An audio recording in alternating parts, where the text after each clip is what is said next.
Já estamos no terceiro episódio de Mar de Monstros e hoje vamos analisar o segundo e o terceiro episódio. Então, campistas, venham antes que os monstros peguem vocês. E caso seja a primeira vez aqui com a gente, olá, eu sou a Karina e bem-vinda ao Sereiano. Fica à vontade para você conhecer o canal e caso goste, se inscreva. E aproveita também para curtir esse vídeo para me ajudar a fazer ele chegar aos novos semideuses.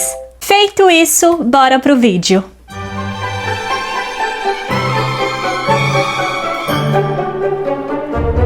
O segundo episódio começa com Percy e a Annabeth colocando um plano em ação para eles conseguirem a missão de ir atrás do Velocino. A Annabeth consegue fazer uma ligação de íris para poder falar com Kieron e a gente descobre que o Kieron está em Miami, tirando umas fériasinhas, o que me tirou um sorriso sincero, mas para falar real não faz muito sentido. Ele está tirando umas férias nesse momento tão delicado no acampamento.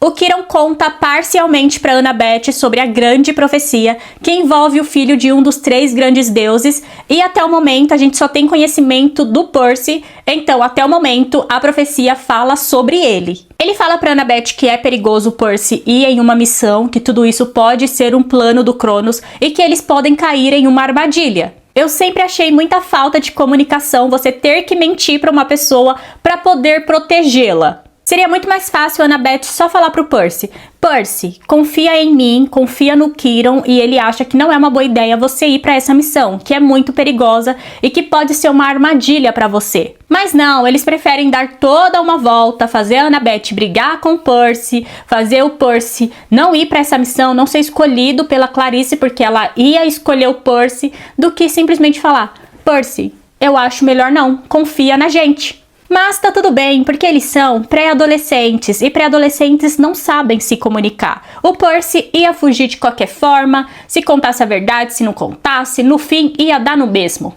Agora, a Clarice dando em cima do Chris e o Percy sacando tudo que estava acontecendo e dando aquele sorrisinho de você gosta dele, né? Enfim, esse momento foi muito engraçado e eu gosto desses momentos que parece bobo, só que deixa os personagens mais humanos. Afinal de tudo, eles ainda são adolescentes e tem essas brincadeirinhas, tem esses momentos de descontração. O Percy acabou de chegar no acampamento e já nesse momento ele se encontra de castigo, mas o castigo não proíbe ele de participar das atividades do acampamento. Então ele vai conseguir participar da corrida das bigas. E o vencedor dessa corrida costuma receber uma graça. O que seria isso? Uma recompensa. E no mundo aqui do nossos semideuses, recompensa significa conseguir uma missão. Então ele e a Annabeth vão participar dessa corrida com o intuito de vencer e conseguir uma missão para ir atrás do Velocino.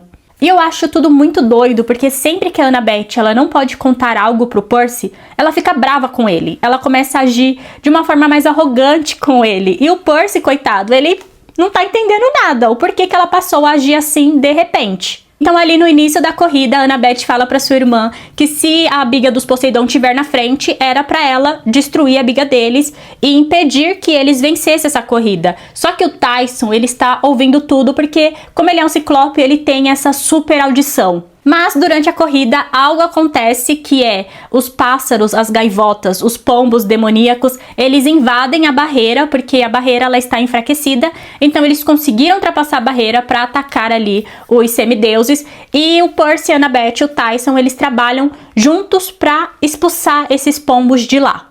E essa invasão torna ainda mais urgente uma missão para poder salvar a árvore da Thalia e salvar a barreira. Então Tântalo, que já tinha ouvido o sonho do Percy, decide roubar esse sonho do Percy e dizer que o sonho era dele e que ele sabe onde estava o Velocino e que o Velocino poderia salvar a árvore. Como o sonho não era dele, ele acaba passando as coordenadas erradas. Então, ao invés dele falar 30, 31, 75, 12, ele fala 30, 24, 75, 12. E ao invés de dar a missão para o Percy e a Annabeth, ele dá a missão para a Clarice.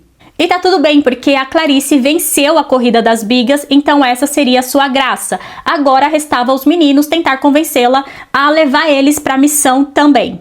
Então a Annabeth, ela fala: Clarice, você vai precisar de alguém com experiência em missões, porque a Annabeth já fez uma missão antes e a Clarice, essa vai ser a primeira missão dela. Então ela ouve a Annabeth e escolhe a Annabeth para ir com ela. E o Percy, ele também tenta vender o seu peixe, dizendo que a missão é no mar e que ele é filho de Poseidon. Então seria válido ela ter alguém que é filho de Poseidon para fazer uma missão que seria no mar. E por mais que exista essa rivalidade entre a Clarice e o Percy, ela sabe que missão é algo sério, é algo perigoso e que ela precisa montar a melhor equipe. Então ela ia escolher o Percy porque realmente faz sentido você ter o filho de Poseidon em uma missão que é no meio do mar. Então, quando ela ia escolher o Percy, a Annabeth sussurra algo pra ela e ela decide escolher o crush dela, o Chris. O Percy novamente não está entendendo nada, porque a Clarice tinha dado um sinal para ele de que iria escolher ele, só que mudou de ideia após a Annabeth, a sua amiga,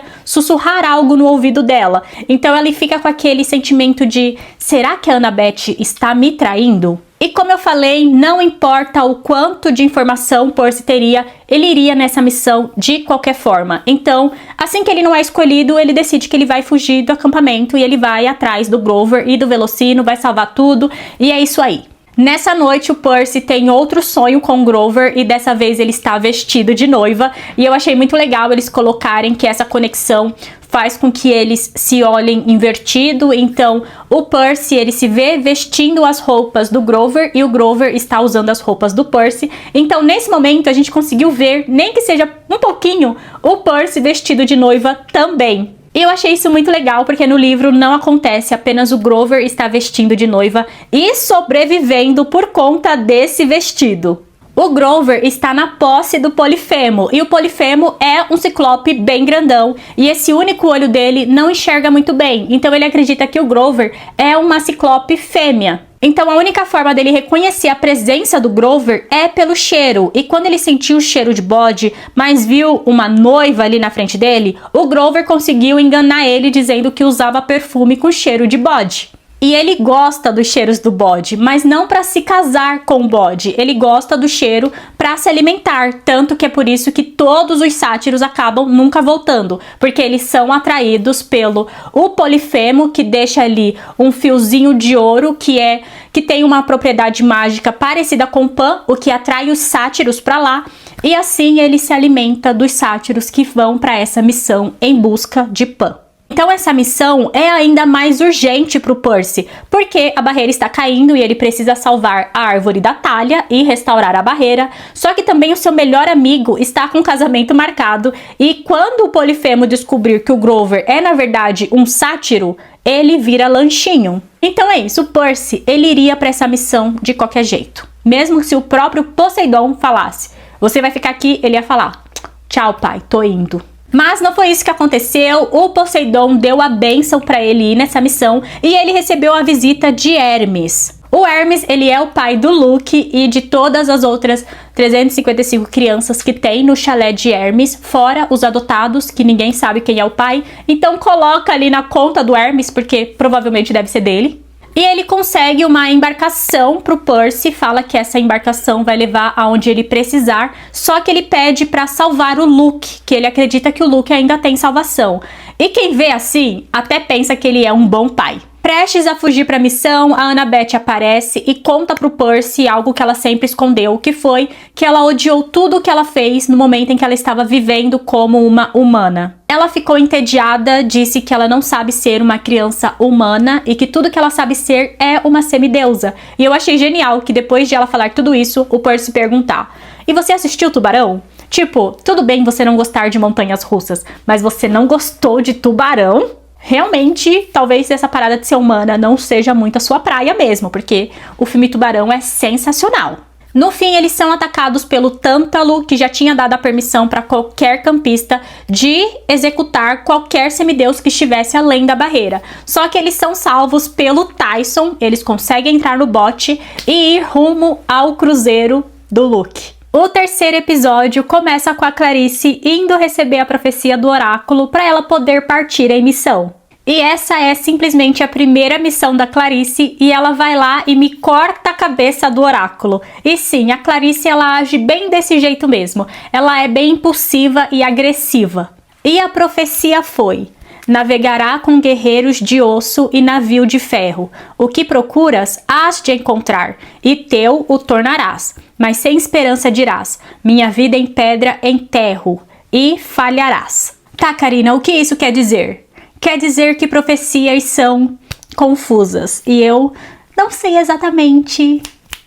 Mas eu acredito que em algum momento a Clarice vai encontrar o Velocino de Ouro e ela vai ter posse do Velocino, só que ela não vai conseguir voltar para o acampamento. Ela vai se encontrar em uma situação de risco que vai fazer com que ela falhe na missão, não por não encontrar o objeto, mas por não conseguir levar o objeto até o acampamento para poder salvar a árvore. Mas lembrando que profecias elas não são imutáveis e tudo que foi dito nela pode realmente acontecer, mas geralmente não é da forma que a gente imagina, não é da forma que a Clarice imagina que vai acontecer na missão. Nisso a Clarice decide que vai sozinha para a missão e ela acaba recebendo do seu pai um grande presente que é um navio que tá mais para um tanque de guerra e também alguns soldados mortos. Esses soldados, eles foram mortos em batalha e por conta desse fracasso, eles devem obedecer ao Ares, né, que é o deus da guerra. Já no cruzeiro, o Percy fala para Annabeth que ele sabe que tem alguma coisa acontecendo e que ele não pode saber, então eles decidem usar uma palavra-chave sempre que o Percy estiver indo para um caminho que leva até essa profecia, e eles escolheram a palavra graça. E a princípio era bastante simples. Sempre que o Percy tivesse um plano e seguisse por um caminho que estava levando ele até essa profecia, a Annabeth iria falar a palavra graça e ele iria tomar um caminho totalmente diferente, um caminho oposto. O cruzeiro está com cheiro de monstro, a Annabeth acaba encontrando uma antiga campista que é a Alison, mas o Percy a reconhece do sonho do Grover. Ele viu ela no sonho do Grover, mas não como amiga, e sim como aliada da rebelião do Luke. E eu já falei que eu concordo com o Luke, né? O erro dele realmente foi confiar muito no Cronos, que o Cronos ele é alguém menos confiável do que os próprios deuses, que já são seres não confiáveis. Mas provavelmente eu estaria do lado da rebelião, talvez numa via que não confiasse tanto no Cronos e tentasse usar ele ao nosso favor, ao invés de deixar com que ele nos use,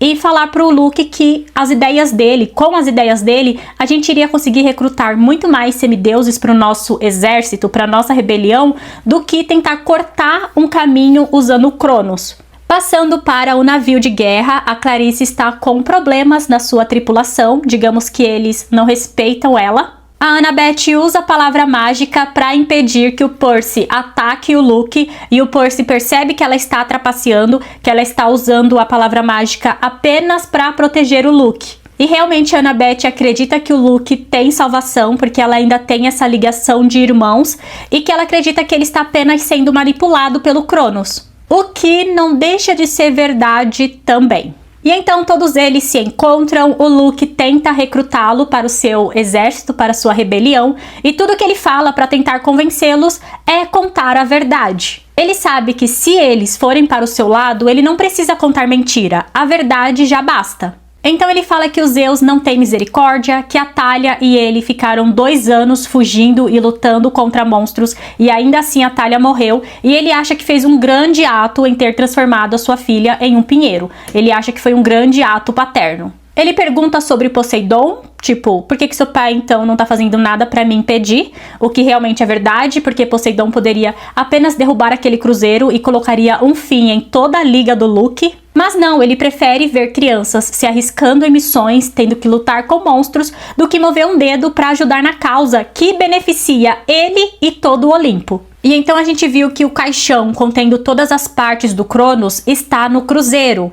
E então a gente vê que o caixão contendo todas as partes do Cronos está no cruzeiro, e que o Luke acredita que o Velocino de Ouro pode trazê-lo de volta à vida, trazê-lo na sua totalidade. E então ele fala sobre a Thalia e dos 2 anos que eles ficaram fugindo e lutando contra os monstros para salvar a própria vida, e que não teve nenhuma movimentação dos deuses para tentar ajudá-los. Disse que a Thalia odiava Zeus e que ela ficaria feliz com a possibilidade de ela ter sido uma criança escolhida para acabar com o Olimpo.